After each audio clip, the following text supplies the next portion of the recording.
Well, the original West Side Story was a boring pile of crap, but I'm sure my husband, Steven Stiflerberg, will turn it into gold, right?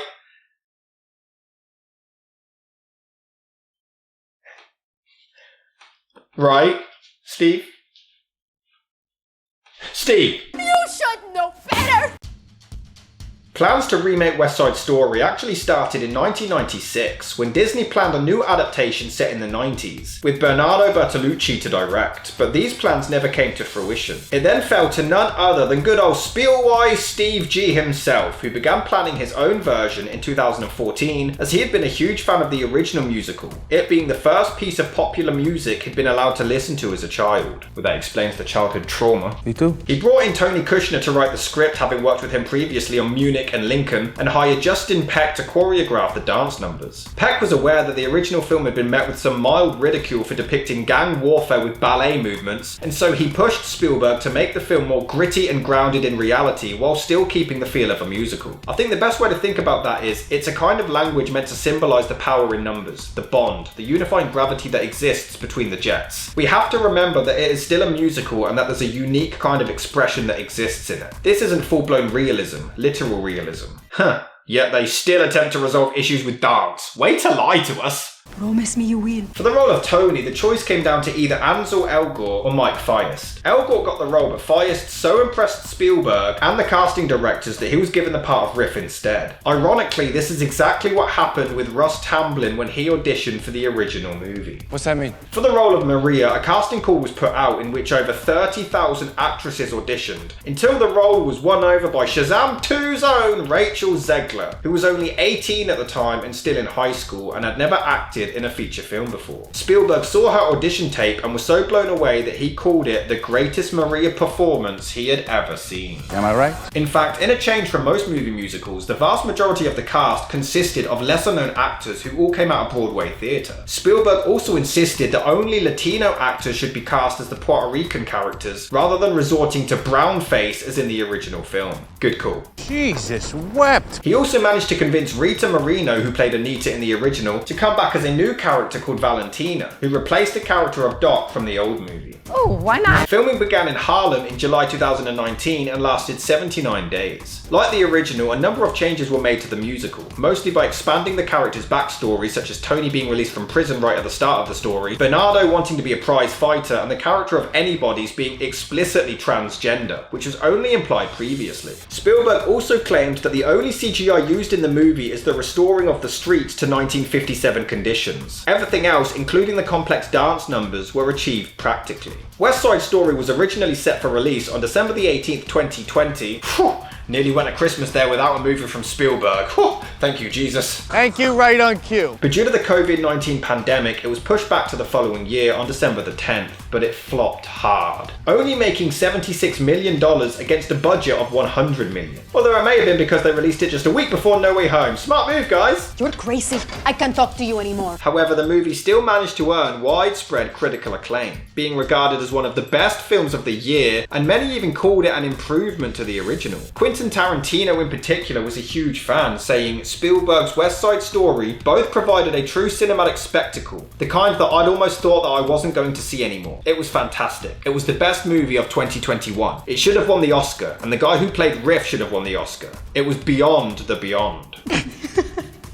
Don't laugh. In fact, the original lyricist for the stage musical, Stephen Sondheim, also believed that this was an improvement to the old version. The film went on to be nominated for 7 Academy Awards, including Best Picture, but only won Best Supporting Actress, the same award Rita Moreno won for the original 60 years prior, and the film is now regarded as one of Spielberg's best and one of the greatest movie musicals ever made.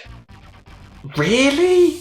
I mean, the production is certainly a lot better, everything is choreographed to the music, and although they still snap their fingers, they have paint cans this time, so it's different, and it's in a junkyard! The whole opening is basically the exact same, but with paint cans. In fact, there's a lot that is pretty much the exact same movie, but on a bigger budget. But I am shocked at the love for Riff in this version. He was so charming and cool in the original, but here he looks like a damn nerd! Look at him, he's a nerd with a New York accent! Don't get me wrong, the acting is pretty damn good throughout, but why is Riff played by Screech Powers? I'm not taking him seriously as the leader of a New York gang. Better without knives. Better for who is the question that comes to mind, but No knives. It's mating season on my ant farm. Like before, the songs are all forgettable. In fact, the original was so forgettable, I can't even remember which ones were used before and if any of these are new. They're just as bland and lifeless. And I watched this a day after watching the original. They're all the filler songs you just skip on the soundtrack. None are catchy, none stick in your head, they are just so bland. Alright, this one's okay. A boy like that will kill your brother.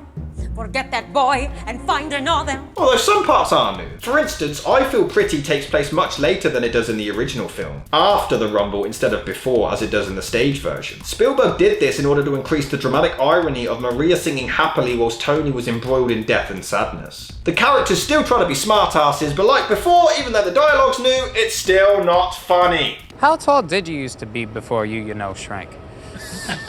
Just pinky blue and call me a smurf. I will say Ansel Elgort as Tony gives a much better performance in this version. Yeah, it's weird, they've completely switched the two. In the original, Riff was great and Tony was shit, and here Tony is great and Riff is shit. But I'm perfectly happy to admit that I don't think it's necessarily this film's fault. I just find it so unbelievably boring. This may just be an acquired taste, but I still don't care for the characters or the story, so it's probably just a me thing. Because Spielberg does take the time to try to develop on it all. I'm just amazed at how I find a story of two opposing New York gangs so fucking boring. They do the love story, but with Spielberg's own blinding glare to it.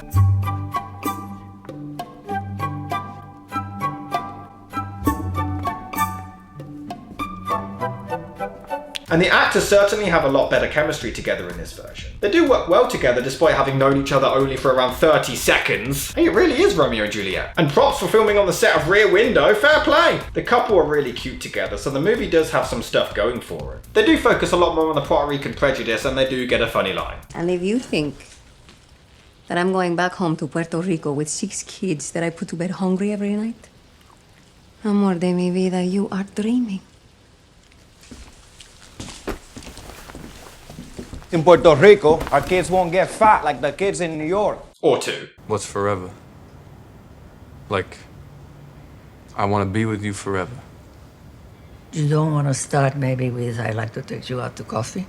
No, it's poo! To be fair, they do develop a lot more on the differences between the two gangs. Alright, I will admit, this song in particular, the characters clearly have a lot more visible personality and energy, so at times it is clearly a lot more fun to watch than the original. There's just a lot more excitement. They build up the relationship a lot more, and we spend a lot more time with them to actually give a shit. The action scenes fit the music really well, and it looks pretty cool, but you've got Screech Powers as your gang leader, prancing about like a dickhead. Then they fight over a gun. Then they perform ballet. What is going on? I'm not taking Screech seriously with a gun. Next up, SpongeBob wielding a fucking Uzi. There is a new part where Tony actually tries to make amends between the two gangs. I think it's new, I can't remember, who cares? It doesn't work, but at least he tried. The fight at the end is significantly darker and more serious. I'm still not invested, but it's an improvement. I mean, fair play for the effort, but after nearly 2 hours of cheesy dancing and prancing about, I just struggle to take a fight scene seriously. The acting from Maria is actually really good, as well as Tony in the aftermath of the murder. This is pretty impressive. If you let them take you from me, how do I forgive you for that? But you'll forgive him for the murder. Padme? There is an original song sung by the old lady, and even though it's still quite forgettable, it is a nice slow tune to break up all of the action. But then the movie just keeps going. They give the trans character more time, but I'm so bored I've resorted to counting my teeth with my tongue to keep myself awake. Fuck, lost count, hold on. At the 9 hour, 36 minute and 54 second mark, the old lady has a massive go at everyone, which is an alright scene I suppose. And Tony's death is a lot better in this version. It's way less predictable and the acting from Tony is insane. But then it just keeps on going! West Side Story 2021 is an improvement to the original, but it still doesn't pique my interest. It's still boring, it still has songs I forget as soon as they finish playing, characters I don't care about except maybe Tony and Maria, and just a boring story. Hate me if you want, but this one clearly just isn't for me.